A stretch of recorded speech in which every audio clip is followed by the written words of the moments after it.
रहमान रहीम। मैं हूं आपका जुल्करनैन और आप देख रहे हैं यूट्यूब चैनल जुल्करनैन। तो सबसे पहले हम बढ़ते हैं न्यूज़ की ओर और जो आज की डेवलपमेंट्स है वो आपके साथ शेयर करते हैं। सबसे पहले आज तकरीबन 9 सितंबर है और हफ्ते का दिन है। ये रात का वक्त है और इस वक्त की इत्तलात हैं, ताज़ा इत्तलात हैं और जो ज़राए हैं वो कहते हैं कि ये पीटीआई के जो रहनुमा हैं वो भी ऐसे ट्वीट कर रहे हैं कि जो उस्मान डार हैं, जो सियालकोट से पाकिस्तान तहरीक इंसाफ के इलेक्शन लड़ते हैं और वो पाकिस्तान तहरीक इंसाफ के साथ बड़े अरसे से हैं और जब से ये 9 मई के वाक़यात हुए थे उसके बाद भी जो भी सूरत हाल थी तो वो मंजर आम से गायब थे और कई मरतबा उनके घर में पुलिस आई और उनकी वालदा के साथ बदतमीज़ी हुई और बहुत कुछ किया गया। उनकी फैक्ट्रीज़ को, उनके ख़ानदान की जो भी फैक्ट्रीज़ वगैरह हैं उनको सील कर दिया गया, लेकिन वो छुपे हुए थे अब तक, वो बचे हुए थे अब तक गिरफ़्तारी से। लेकिन आज अभी की इत्तलात के मुताबिक जो उस्मान डार साहब हैं उन्हें अगवा कर लिया गया है कराची के ज़िला मलीर से। तो अब ये गिरफ़्तारी नहीं है, ये अगवा है और इस तरह पहले भी होता हुआ आ रहा है, पहले भी इस तरह अगवाकारियाँ हुई हैं और अभी भी हुई है ये उस्मान डार साहब की और फ़िलहाल इसे कहीं पर भी ज़ाहिर नहीं किया गया। तो लेट्स सी, देखते हैं कि क्या होता है। लेकिन अगर कोई उस पर मुकदमा है तो सबसे पहले उसे अदालत में पेश किया जाए और उसे कानून के मुताबिक उनकी कार्रवाई चलाई जाए। अगवा करना और नामालूम मकाम पर रखना, लापता रखना, ये गैर कानूनी, गैर आइनी है। उसके अलावा हम बढ़ते हैं आगे।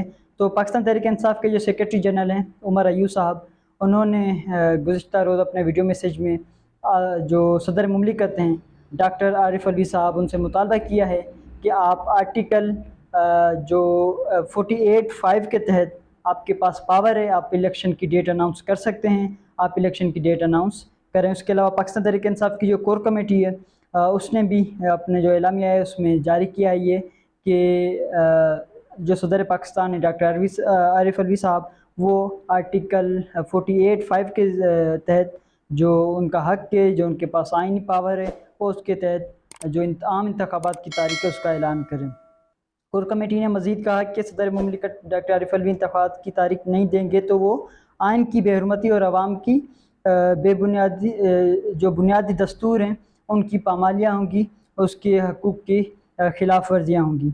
ये कोर कमेटी का जो मुत्तफ़िक़ा फ़ैसला है, एलामिया जो जारी किया गया उसमें ये लिखा गया है।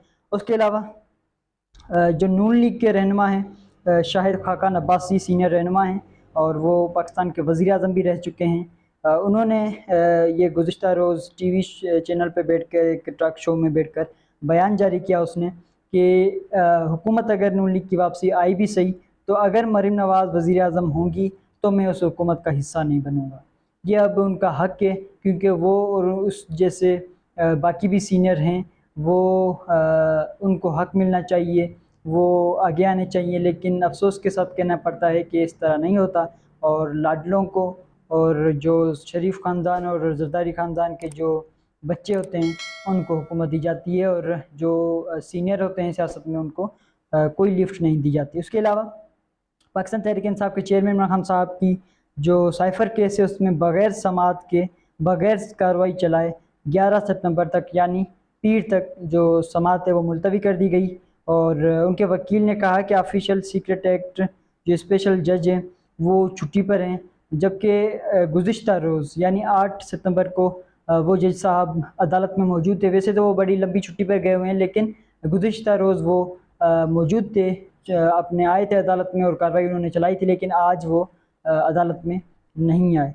तो ये जो उनके वकील इमरान खान साहब के, उन्होंने ये कहा है। उसके अलावा हम आगे बढ़ें तो जो पाकिस्तान तहरीक इंसाफ के मरकज़ी सदर हैं और पाकिस्तान के जो सबसे बड़े सूबे पंजाब के वो साबिक़ वज़ीर आला हैं और परवेज़ इलाही साहब की जो अहलिया हैं उन्होंने सुप्रीम कोर्ट से रिज्यू कर लिया है। उन्होंने कहा है कि मेरे शौहर को बार बार नामालूम मुकदमात में गिरफ़्तार किया जाता है, हिफाजती ज़मानत के बावजूद एंटी करप्शन ने घर पर रेड किया, पुलिस का रवैया ऐसा था जैसे कच्चे के इलाके के दहशतगर्दों के ख़िलाफ़ ऑपरेशन हो। ये मौक़िफ़ इख्तियार करते हुए जो परवेज़ इलाही साहब की अहलिया हैं उन्होंने सुप्रीम कोर्ट से रिज्यू कर लिया है, सुप्रीम कोर्ट में अपनी दरख्वास्त दायर कर दी गई है। उसके अलावा एक अफसोसनाक खबर है और हमारे निज़ाम इंसाफ़ है जो वो दिन ब दिन कमज़ोर होता हुआ जा रहा है इन चीज़ों की वजह से। जो शहीद अरशद शरीफ हैं, जिन्होंने पाकिस्तान के लिए अपनी जान का नजराना पेश किया, उनको सबको पता है कि उनके कातिल कहाँ हैं, कौन हैं, लेकिन अफसोस के साथ कहना पड़ता है कि हमारी अदलिया, हमारे निज़ाम इंसाफ़ उनके कातिलों को ढूंढने के बजाय उनके ख़ानदान के पीछे पड़ गया है। और जुडिशल मजिस्ट्रेट जो इस्लामाबाद के हैं, उन्होंने जो अरशद शरीफ साहब के कत्ल केस में अदम पेशी के बाइस जो अरशद शरीफ साहब की जो अहलिया हैं, जवेरिया साहिबा, उनके और उसके अलावा जो प्रोड्यूसर हैं, उनके ख़िलाफ़ जो गिरफ़्तारी वारंट है वो जारी कर दिए हैं।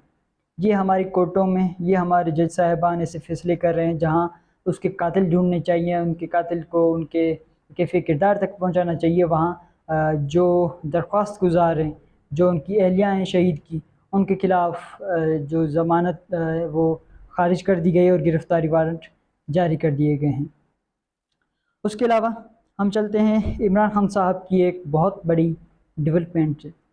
जी हाँ, डेवलपमेंट्स ये हैं कि इमरान खान साहब ने ऑफिशियल सीक्रेट एक्ट और आर्मी तरमीम कानून के ख़िलाफ़ सुप्रीम कोर्ट ऑफ पाकिस्तान से रिव्यू कर लिया है। इमरान खान साहब ने जो सुप्रीम कोर्ट है उसमें दोनों जो तरमीमी बिल हैं उन्हें चैलेंज कर दिया गया है और उन्होंने कहा है कि ये पाकिस्तान के आइन के बरक्स हैं, और उन्होंने और भी मौक़िफ़ इख्तियार किया गया है कि ये पाकिस्तान के आइन और कानून के हक़ में नहीं है, ये आवाम के हक़ में नहीं है, इससे मुअत्तल किया जाए, इसकी जो हैसियत है उसको ख़त्म किया जाए। ये इमरान खान साहब ने सुप्रीम कोर्ट में दरख्वास्त दायर की है और अब देखते हैं कि इसकी समाअत कब होती है और इसमें क्या नताइज निकलते हैं। उसके अलावा गुज़िश्ता रोज़ मैंने अपने व्लॉग में आपको बताया था कि बिलावल ज़रदारी साहब हैं, उन्होंने प्रेस कॉन्फ्रेंस की है कराची में खड़े होकर। उन्होंने बार बार कहा है कि इंतखाबात होने चाहिए, उन्होंने बार बार कहा कि इलेक्शन कमीशन 90 रोज़ में इंतखाबात कराए, उन्होंने बार बार कहा कि इलेक्शन में देरी नहीं होनी चाहिए। उन्होंने इलेक्शन कराने के लिए बहुत ज़ोर दिया और 24 घंटे ही नहीं गुज़रे, उनके वालिद साहब जो आसिफ ज़रदारी साहब हैं, उन्होंने आज अपना बयान जारी किया और उसमें उन्होंने कहा है कि इलेक्शन कमीशन आइन के मुताबिक इलेक्शन कराएगा। उन्होंने कहा कि हमें चीफ़ इलेक्शन कमिश्नर पर पूरा एतमाद है। ये 24 घंटों से भी पहले अंदर जो बिलावल साहब हैं, चेयरमैन पाकिस्तान पीपल्स पार्टी हैं, उन्होंने कहा कि इंतखाबात होने चाहिए, जल्द होने चाहिए, ये वो इलेक्शन कमिश्नर जल्दी करवाए।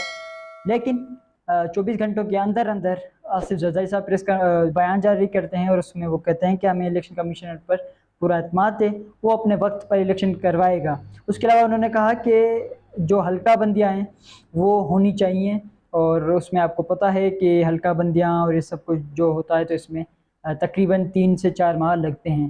तो एक साइड रखें बिलावल साहब का बयान और दूसरी साइड रखें आसिफ ज़रदारी साहब का बयान, तो साफ ज़ाहिर होता है कि कुछ तो हुआ है, कुछ तो पीछे हुआ है जो अचानक 24 घंटों के अंदर बयानात तब्दील हो चुके हैं आपके। जी हाँ, तो इसकी हक़ाइक़ क्या हैं ये आपके साथ आगे जैसे हमें इंफॉर्मेशन मिली, इत्तलात मिली तो आपके साथ भी शेयर करेंगे। अब तक के लिए इतना ही। आगे के लिए मेरे इस चैनल को लाइक करें, शेयर करें, सब्सक्राइब करें, बेल आइकन क्लिक करें ताकि मेरा हर लेटेस्ट व्लॉग आपके पास पहुंचता रहे। शुक्रिया।